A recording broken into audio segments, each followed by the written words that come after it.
Selamat datang di pembahasan mendalam kita hari ini. Kita bakal fokus ke inti kepemimpinan yang kadang terlupa, yaitu pemimpin itu ya butuh pengikut dan fondasinya kepercayaan. Betul sekali. Sumber kita kali ini dari Simon Sinek, bukunya Start With Why. Nah, misi kita nih pengen gali kenapa sih kepercayaan itu fundamental banget dan gimana pemimpin hebat bisa numbuhin itu. Oke, kita bedah ya. Sip. Dan ini penting ya. Ini bukan soal jabatan atau kekuasaan aja gitu.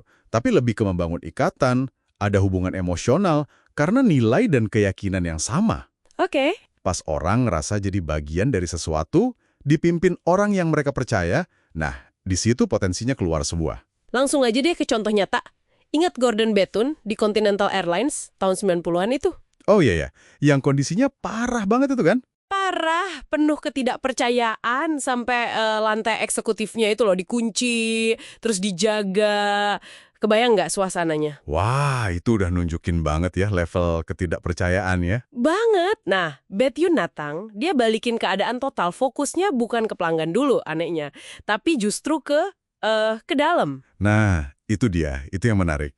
Bethune itu dia prioritasin bangun rasa aman dulu.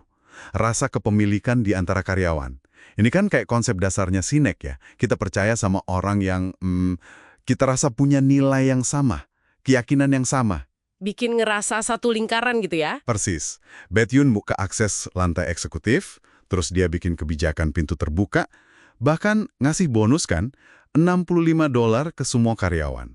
Tiap bulan kalau maskapainya tepat waktu. Jelas, itu kayak bilang, kalian penting, kalian saya percaya.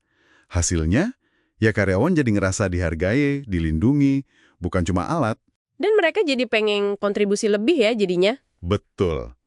Ini juga ubah cara kita mikir soal rekrutmen loh. Maksudnya? Ya nggak cuma soal skill, soal apa yang kandidat bisa lakukan. Ingat iklan legendarisnya Ernest Shackleton buat ekspedisi Antartika? Oh, yang super jujur itu ya? Bener banget.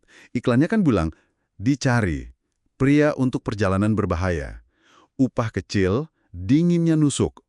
Keselamatan kembali, diragukan. Kehormatan dan pengakuan kalau berhasil. Gila kan? Haha, iya dia nggak nyari sembarang orang jago bertahan hidup ya? Tepat.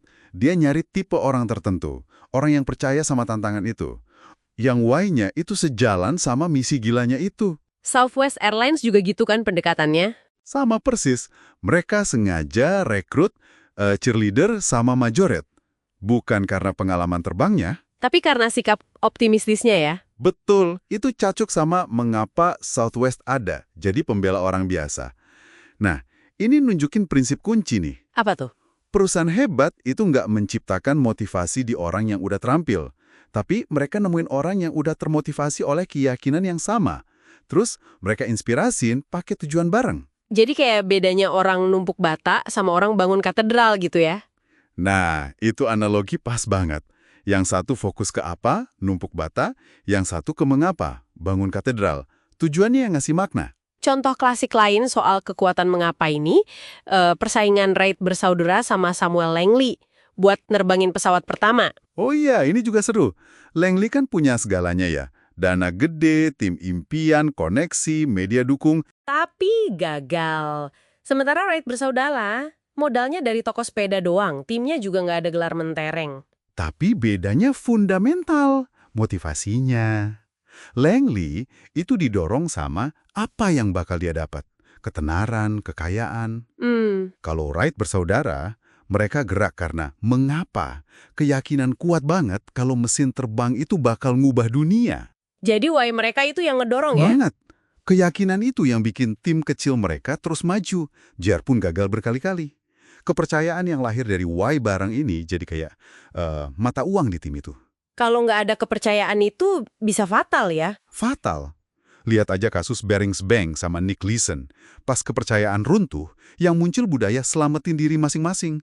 Hancur organisasinya dari dalam. Serem juga ya? Sebaliknya, kalau pemimpin itu konsisten nunjukin why-nya, kayak Jenderal Laurie Robinson di Angkatan Udara AS yang fokusnya bantu bawahannya sukses, nah, kepercayaan tumbuh subur. Di situ, kepemimpinan efektif lahir dari sana, bukan dari paksaan atau jabatan.